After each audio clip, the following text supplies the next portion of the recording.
Well, hey, all right. Hey, let's just sit for a second. This week was a week, right? Bananas, pain, subtypes, time bending, apparently. And the response? You guys showed up. My God, the comments, the who knew? How many who knews do we have out there? And people tagging spouses, care partners saying, "See, that's what I love. That's why I love. And that's why I love doing this unplugged, right? Just going to hang out with you on a Saturday. Thank you for being here. Because this is where we're just going to slow it down, right? There's no big hook, no big reveal, no holding number 3 until the very end. This is just us. This is just us kind of talking about it, discussing it, and going through it, and what did it all mean, and if it meant anything at all. What did we learn from it?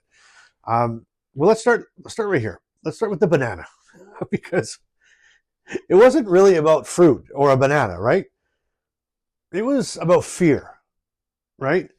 That morning when I was stiff after breakfast, and again years ago, my brain, it didn't say, I wonder about absorption timing and timing and your tracking and what's going on in your stomach and your head. No. I just said, it's progressing, it's getting worse. I'm getting worse. That's what I numbed it down to. And that's an honest thought that we all have, don't we? That's that quiet panic that creeps in before you even finish your coffee. And I think that's what lands with people. Not the bananas having, amino acids, but that so many of us, we jump straight to the worst case scenarios, don't we? We blame the disease. We blame ourselves. We assume decline.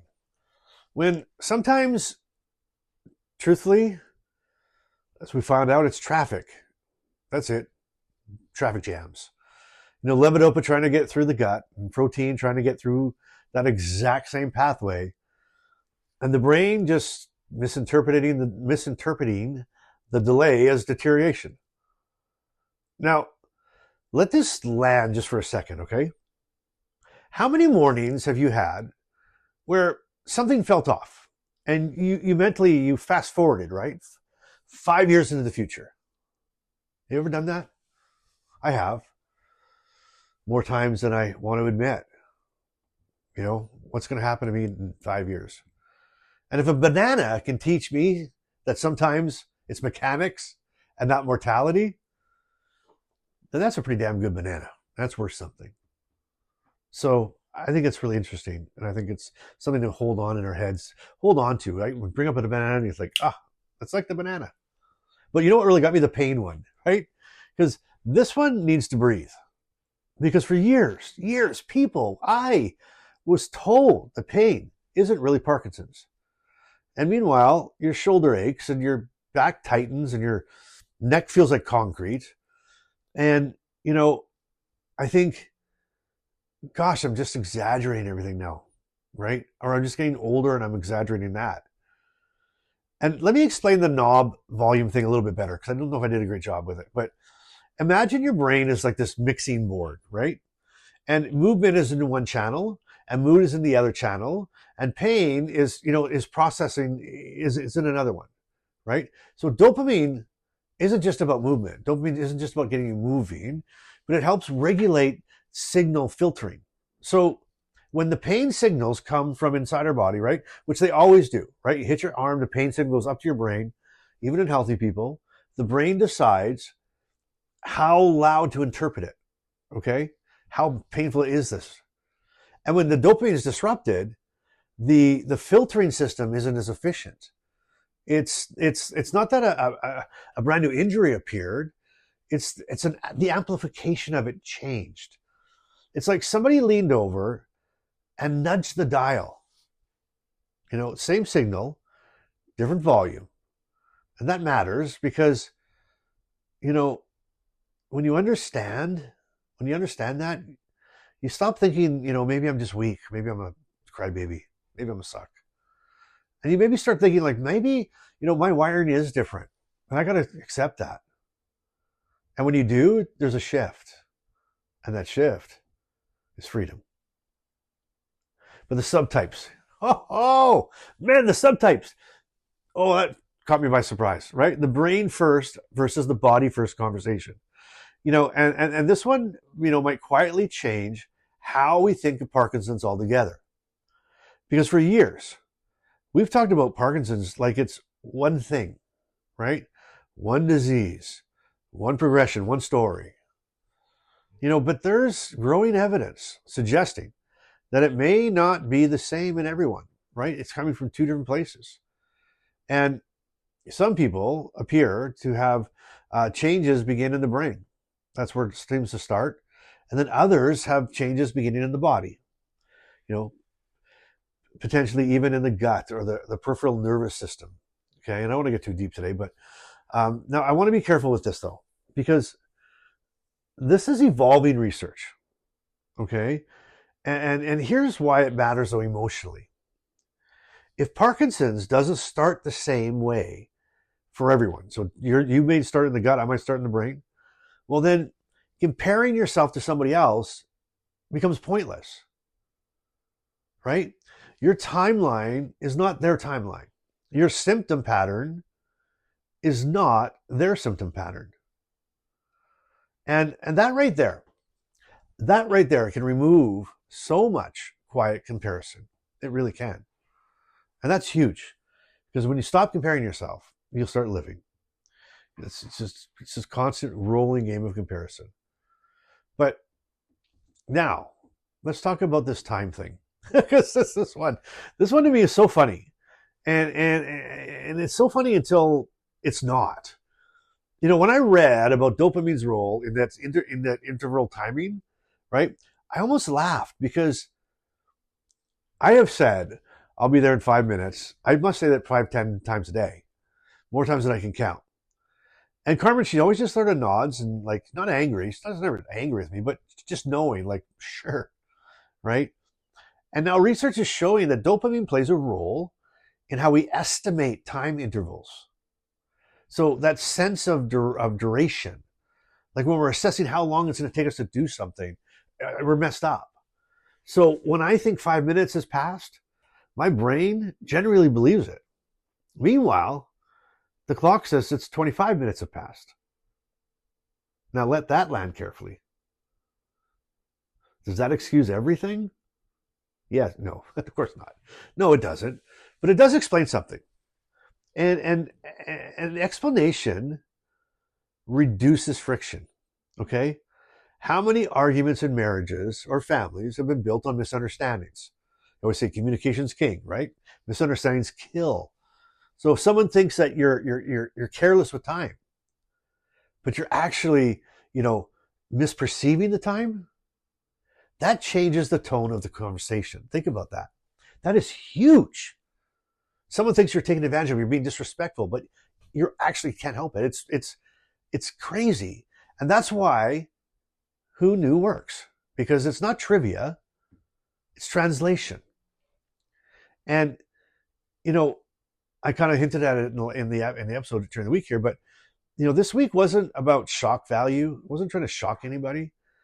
It was about relief. Relief that pain isn't imagined, and relief that stiffness isn't always progression, right? And relief that late might not be moral failure. It was about giving people language to experience. And when you can name something, it stops owning you. And I'm big on that. Like, I'm going to call this thing out. What are we going to call this thing? Let's get rid of it. So anyway, yes, what I've decided to do is we're going to do this monthly, just monthly, 1 week a month. I'll do the Monday, Tuesday, and then we'll unpack it on Saturday. Because, it's going to be Who Knew Part 1 on Tuesdays and Who Knew Part 2 on Thursdays. And like I said, then we'll just kind of discuss it a little bit further, go a bit deeper. Because you know what, clearly, you guys like that format. That thing blew up. That the part 1, I think, is like our fastest one ever. We got some big ones. So, and honestly, I really like the format too. It stretches me, right? It forces me to come prepared. It forces me to dig for something that I'm just really shocked by. And after Bananagate exploded with comments asking for citations, trust me, I'm coming with receipts now. And I'm just waiting to be asked. I'm just teasing. Please don't ask me. You imagine if everything I say, I do 3-4 episodes a week. Oh my God. Anyway, but if this week helped you, like, I just don't think it, right? Engage with it. Hit the like buttons and comment and share it, because we're really rolling into territory that no one's been in before, right? There are people out there right now sitting alone at a kitchen table and thinking they're the only ones that are dealing with what they're dealing with. And they're not. And if you've been watching and you're not subscribed yet, we've been seeing each other for a while now. We really have. And I just want to make it official. It's the kind of guy I am. But anyway, this week reminded me something, though. It also reminded me of something really simple. Really, really simple. With Parkinson, sometimes the hardest part isn't the symptom. It's the story we tell ourselves about the symptom. And sometimes, all it takes is one piece of understanding to rewrite that story. And you know what? Everyone's mad I didn't do Bryce-ism. I'll give you one. Here's your Bryce-ism. With Parkinson's, life can feel like it's splitting in two. Who you were and who you are. But sometimes the split isn't loss. It's understanding finally cutting through the noise. And occasionally, it's literally a banana split. Oh my God. Well, there you go. Thank you for spending your Saturday with me. I'm glad that I was able to spend a bit of time with you this Saturday. And, in the comments, let me know, if anything's resonating, if those kind of things, when you hear those type of things, that, that this pain is not imaginary, that, that these things happen, right? And what about this left side, right side? I'm going to do an entire episode on that, because that thing blew me away. So that's why I didn't talk about it a little bit today. I'm going to do an entire episode on that, because that was pretty extreme. And, but I want to break that out. I want to really unpack that a bit more for all of us. But anyway, yeah, things are going, we're rolling. And I've been getting a lot of questions about, my speaking schedule. So here's what I'm doing. So in April, I'm going to be in Cleveland, Ohio.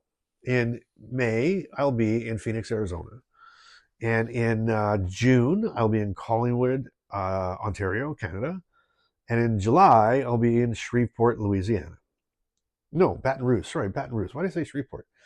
I don't even know if that is loud. Anyway, in Baton Rouge, Louisiana, at the LSU University, for their Parkinson conference. So we're doing a keynote speaking there as well. And so so many people have reached out and said, can I grab a cup of coffee? Can I help? Can I do stuff? So what I'm going to do is I'm going to put together an RSVP. We'll do some meet and greets while we're down there, maybe the night before. So if you'd like to meet, if you'd like to say hi, if you'd like to, if you're coming to the events or not, but if you're in the area, go to the link in the description below. I'll put an RSVP in there. You can RSVP for the a little meet and greet the night before. And someone asked as well, yeah, Carmen comes with me every time. I don't travel without my care partner, because the last time it happened, I had the worst incident in a bed in a hotel room in my whole life. So she travels with me. And so I'd love to see you out there. I love interacting with you, and I'd love to interact with you. I'd love to meet you. I'd love to put a face beside your YouTube handle. So check out the website. It's dolifetoday.com, but dolifetoday.com and the event side. But I'll put a link in there. We'll put a page up, and just RSVP. Let us know you want to hang out for a couple hours the night before, and we'll do a meet and greet, and it'll be fun. So I'd love to meet you. Well, there you go. I hope you have a great weekend. And until next time, I want you to keep laughing. I want you to keep showing up. I want you to keep doing life. And I want you to do it today. We'll see you next time.